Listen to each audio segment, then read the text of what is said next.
All right, so 2023 recap. What happened this year?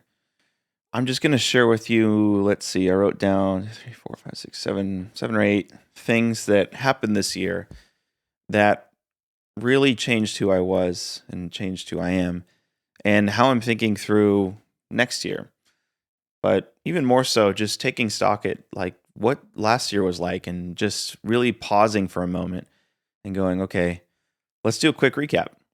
So a lot happened, and I'm just going to share it with you here, if that's all right with you. The first is okay, coming out of 2022 and going into 2023, I was in a very weird place, basically.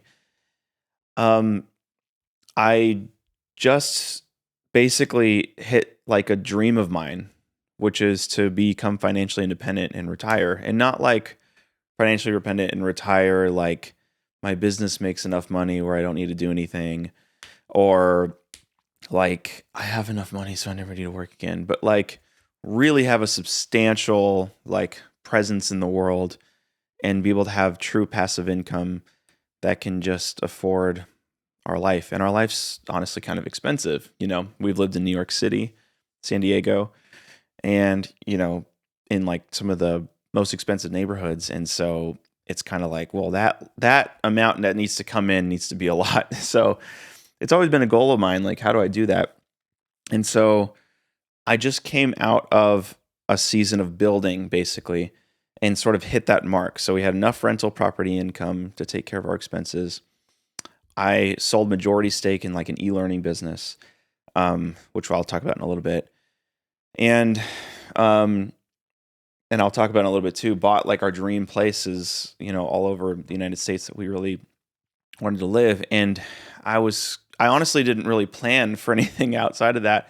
So I went through a little bit of an existential crisis, to be honest with you, where, um, you know, I basically planned everything I wanted to do. And this was maybe 8 or 9 years ago, and thought that it would take like 20 or 30 years. And it just took way sooner, and it looked a lot differently than I thought, but reached the goal. And I sort of fell off that cliff going, what's next? I didn't plan for this. So I spent basically that year of 2022 enjoying that, savoring that, thinking about it, and even coming into 2023 thinking about what to do next. So that's how the year started. And right before then, I mentioned I sold majority share of my e-learning business. I founded mastering.com, which is an e-learning company in the music production niche, and worked out a deal to where I facilitated an exit and I was out. And I still have shares and profit from that. But my day-to-day involvement, or even the responsibility, or the basically any of the like burden of growing it was basically removed. And so, cash injection, time injection, step away. I still care very, very deeply about that business. It's my baby, right? And I started it. But selling and exiting an e-learning business, that was more difficult internally for me than I ever thought it would be. I thought it was kind of like the dream. From what I understand, not many people do it. And I guess I could be on YouTube like hyping about it 24/7, but just I guess not my style. But for me, I guess internally or existentially, it was something I really had to think through about, why was I doing this? What's next? What was the value that I was providing there? And so with all that being said, those were all the ingredients that was like coming into this year, 2023. And I figured, okay, what's next? And so when I did a recap for myself in 2022, I really looked back, and I guess I can look at this more from like a wealth creation standpoint, and then like what am I doing standpoint, then who am I becoming standpoint, and maybe like where I'm going standpoint, if we want to sort of break down this video that way. If I just took a look back and just like what's happening on a wealth creation standpoint, that was a major, like basically not a wake up call, but a realization of I can't get away from this real estate stuff. So in that year, or this past year, basically what we did was we had a bunch of different rental properties all over the United States and sold them and allocated those resources. I'm just taking a look at my notes here. Allocated those resources to three main properties: one in New York City, one in Palm Springs, California, and one in San Diego, California. And all of them, I'm just gonna be super transparent here. If you just take the grand total of all that stuff, it's $7 million worth of real estate. And the reason why we chose those three is because we like those areas a lot. So we love living in New York City. We love living in San Diego. We love spending time in Palm Springs. So that's why. But really, when I look at my past moves, I guess, and looking all the way up to 2023 and now going to this year, I just can't shake the fact that my main wealth creation and my main focus of wealth creation outside of equity in businesses and things I've started or things I invested in, which I'm continually doing, my sort of long-term lifestyle wealth creation strategy, it just seems to be in real estate. It's just something that I really much value, and not so much long-term buy and hold. You have like 20 properties in the Midwest and South, which is the strategy I did before, but more so, at least for me, lifestyle-based, like creative, artistic places, like things I'm proud to own. So with all three of those places, the one in Tribeca, the one in Palm Springs, the one here in San Diego, they're all kind of like works of art. So that's something I noticed in 2023 is I care very deeply about my like aesthetics and like the aesthetic environment and like being a steward of the property that I have. So, and then on the flip side, on, when you think about the numbers, $7 million appreciating at 8% a year, which is actually reasonably conservative the last 10 years. That's like $500,000 a year worth of appreciation. It just goes to show that there's something about that I really, really enjoy. So I imagine I'm going to keep doing that. But that was a huge shift for me. I always thought just work. And reality, there's something over here that I really enjoy doing that seems to be easy for me, then that I can keep growing. That is my main focus. So I think that's the main thing that I realized in 2023 was wealth allocation, wealth focus, wealth creation is creative, it's aesthetic, it's in real estate, and I don't think I'm going to get rid of that. Okay, next point, more so like what am I doing? At the beginning of 2023, so a year ago, I launched into a new version of my sort of e-learning consulting platform called College, so college.com. And essentially in that business, we invest time, energy, resources, etc., into other e-learning companies or people who just want to find leverage in their business, basically. Obviously, playing off of my experience in the e-learning space already, that's kind of the foot in the door. How I thought that business would go versus what it is now, I could not be more wrong about it. It's so different. So let's see. I thought that going into 2023, I would have like thousands of like students and like sell a bunch of courses and build up like 6 or 7 closers and spend, $100,000 a month on ads. And instead of selling music production courses, I'd be selling like how to make money with courses, just something like that, right? And I realized, and I went into that a little bit with that mindset, but I realized very quickly, wait a second, I do not want to do that same thing again. I need to take a break and utilize the resources that I have, the time and energy that I have, and build something with real substance, like for the long haul. So what I did was I really leaned into this concept that I'm sort of coining, which I guess I didn't think of this originally, is fly close to the sun. What that essentially means with my business, with the e-learning business, is I could employ all of the kind of techniques and strategies that I use with mastering and just transfer it and then teach people that. But what I realize is that version of me or that skill set that I have, it's there and it's super valuable, but it's not the true value of what I could provide. And I realized that after recapping what I was doing the last year, there were other things that were popping up, the things that made me, I guess, quote, successful, that were not just because of the information that I had or the experience I had, but my unique gifting in things like articulation and leverage and being a good mentor and I guess caring more about the finer things in life or the deeper things in life. I don't know.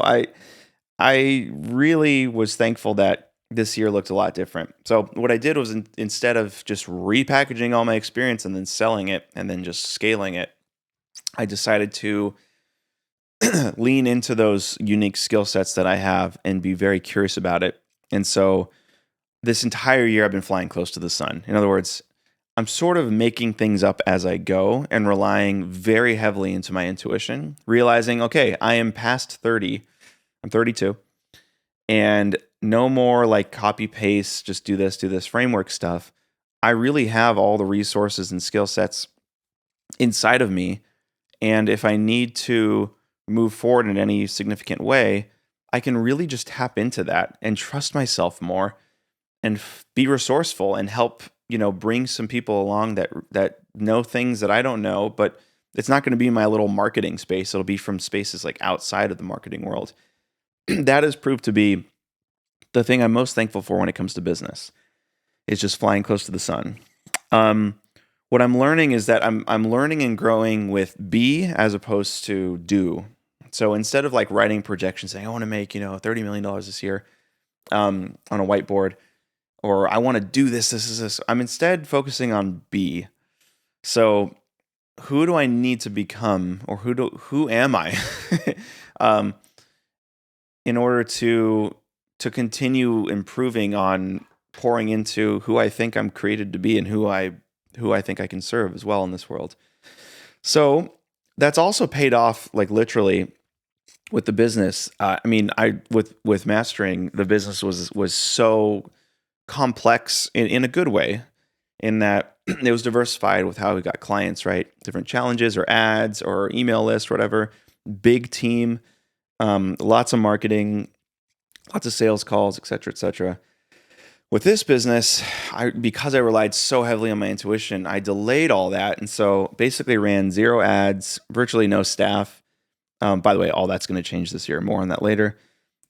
Basically no marketing, no sales calls, and still maintained over 90% profit margin with significant income as well. And I'm going, okay, that's cool.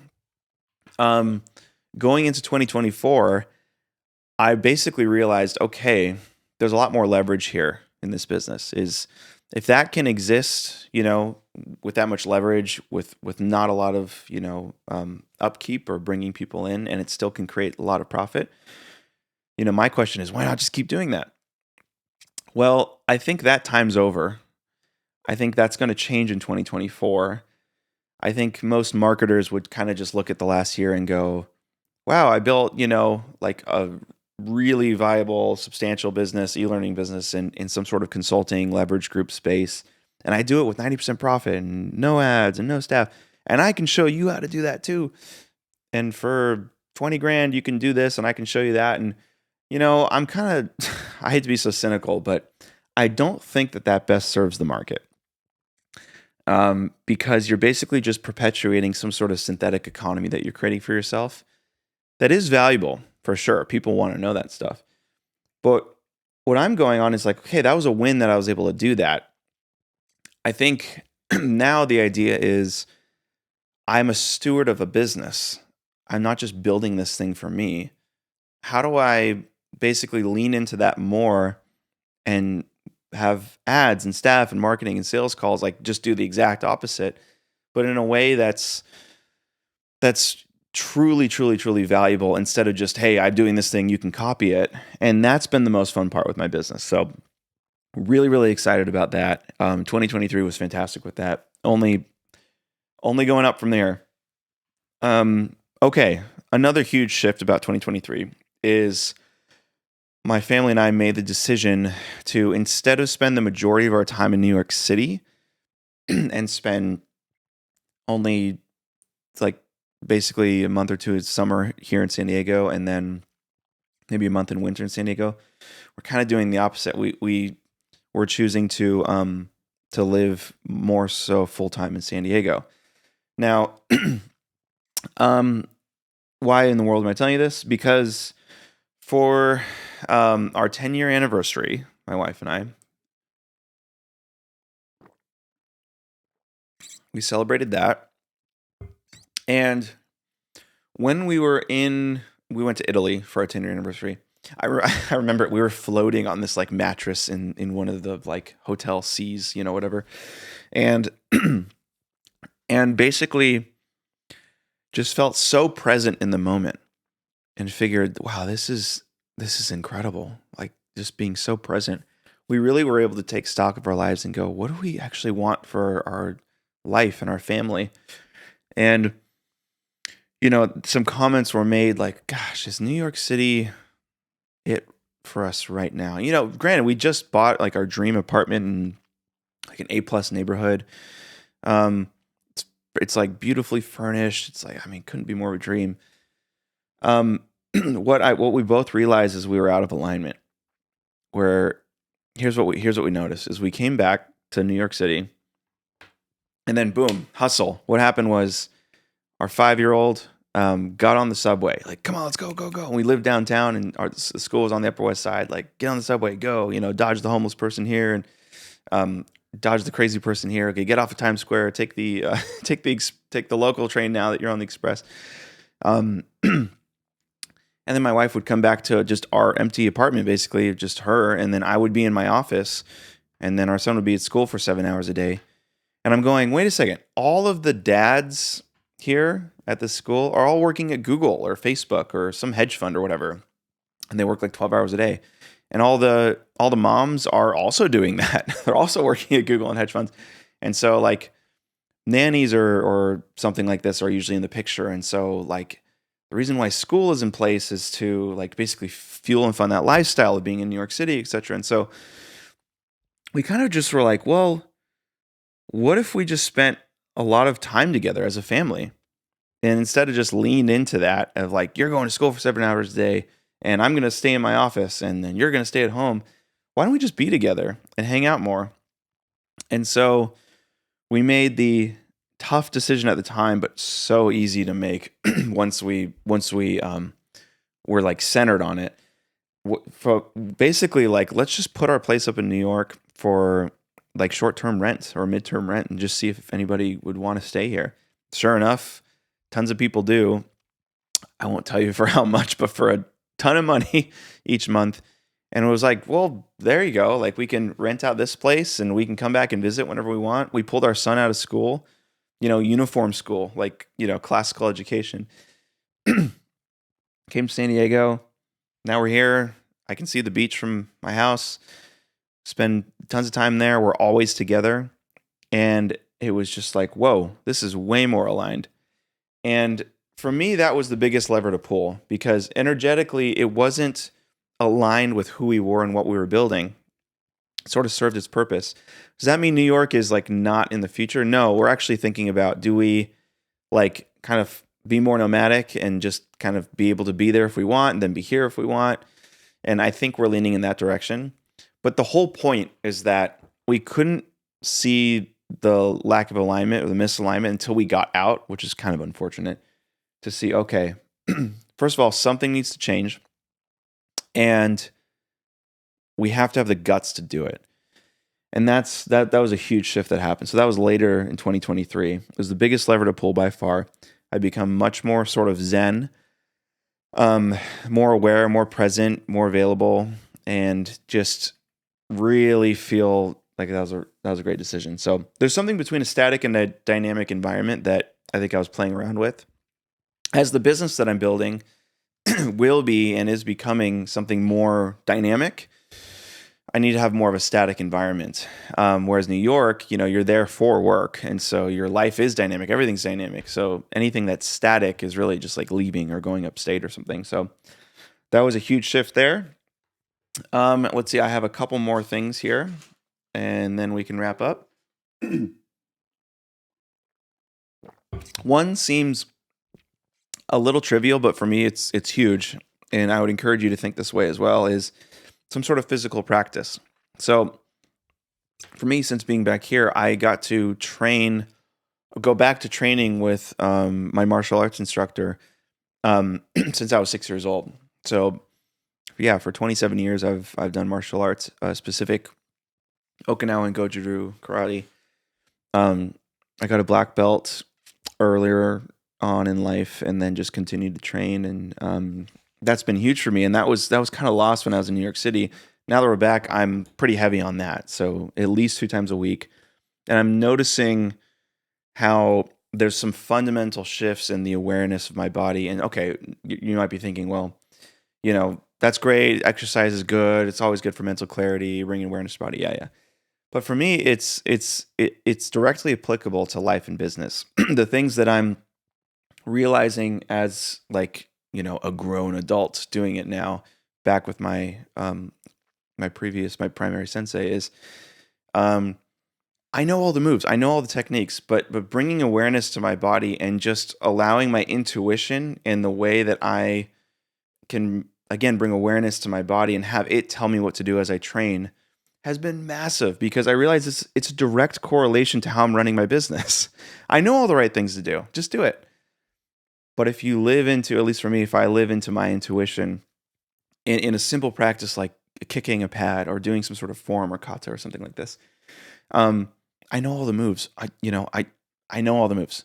I can't just incrementally improve tiny little bits here and there. I actually need to relearn things internally and rely heavily on my intuition.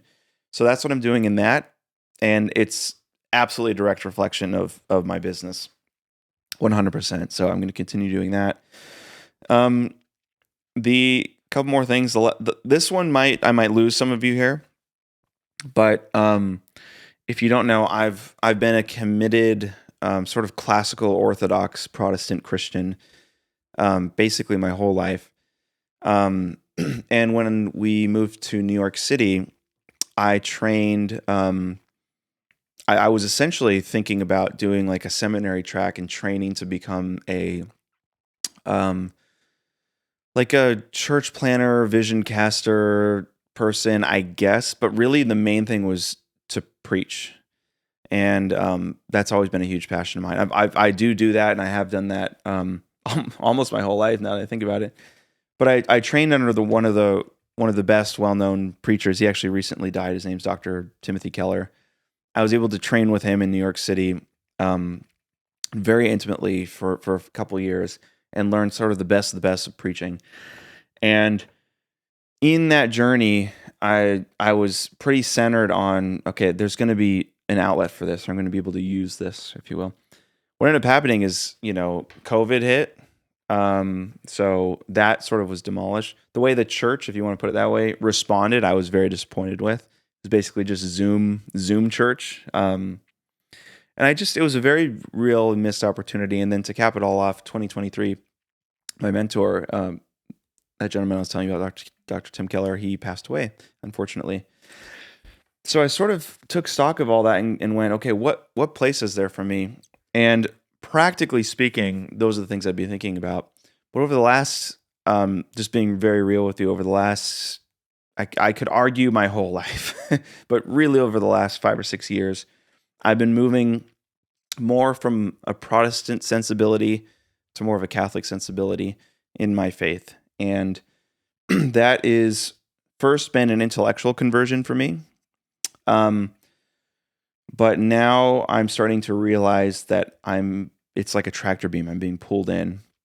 Much more to be said about this, but this is a major internal shift for me. And I think if I can just kind of sum it into one little bullet point here, or at least for you, is my cup of who I needed to become in order to facilitate, who I needed to be as a leader, as a father, as a husband, as a friend, all this stuff. My theological frameworks were actually very limited. And I'm realizing that every time they sort of blew open, not blew up, but blew open, that my cup would get bigger and I'd be more filled and I'd be able to serve others. And so that is sort of that journey there. I'm sure there's more to be said about this, but this year has been the main shift. I think I've started openly talking about it. So yeah, if you're just like a business person or like a real estate person or I don't know, whoever, that might not interest you whatsoever, but I'm just sharing what's actually going on. We'll see where that takes me. Who knows? Predictions. I want to hear the predictions from you. Um, I guess the last thing is 2023 was the first time in my life. I don't want to say that. Maybe when I was a kid, I felt like this, but very recently, first time in my life where I focused way more. This is going to be cheesy on the journey instead of the outcome. Um, that was huge for me because listen, I focused on the outcome. I hit it and I got it, and okay, all that you get is the outcome. I forgot how to become the person I need to be for the sake of becoming the person I need to be. Instead of, oh, I want this outcome, so therefore I need to change who I am in order to get it. That sort of nihilistic existential approach. um, I've much more valued who I am, the creative process, and that being the thing to leverage in the future. And 2023 was that. I met some incredible people because I went on that journey instead of an outcome. One is a gentleman called Joe Wu. Maybe I can put a link under here. He's an investor. Now he's a very close friend, but he showed me how to grow something while being behind the scenes, but in a more authentic way. And he's incredible. So he's behind the scenes of lots of YouTube channels with millions of subscribers, and he's sort of the faceless producer guy. And so he's been an incredible friend to me because I've chosen to choose the journey instead of the outcome. Aligning with people like him has been incredible. Um, Also, all my clients and community members, I've realized energetically, if you put out this journey versus outcome thing, you will just attract people who are more interested in the journey over the outcome.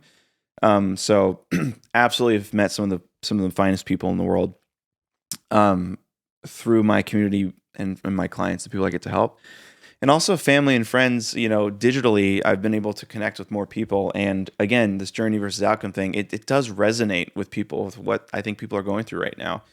The whole goal setting thing is kind of tired, and um, I just think that people are caring way more about the journey, way more about authenticity, way more about happiness, way more about time, flexibility, and so forth. And so that's kind of allowed the right people, right, to show up in my life, and I've just absolutely cherished and valued them. So, okay, and I guess last but not least, really 2024, what does this look like? Maybe that's for another video, but I just want to encourage you as you think through sort of your recap of 2023. I don't know, maybe this inspires something in you to really take stock at how you look at things and how you look at 2024. It's very easy to just kind of throw up some projections and here's what I want to do and here's how much money I want to make. And believe me, I have that. Trust me, on another sheet of paper somewhere. But just truly coming from somebody who's done that, who did that, who hit that, and has everything and more I could ever ask for, it really is like under 10% of who you are. I think if you just shifted that and thought things a little differently, and cared more about the journey, then I think it would be more valuable for you. I've seen it this last year, and I'm sure I'll see it in 2024. So you'll most likely be seeing more from me as well. I'll be posting more. In the meantime, I've just been hanging out on the beach, working on my business, and doing my thing. So I'll see you in the next one. Thanks.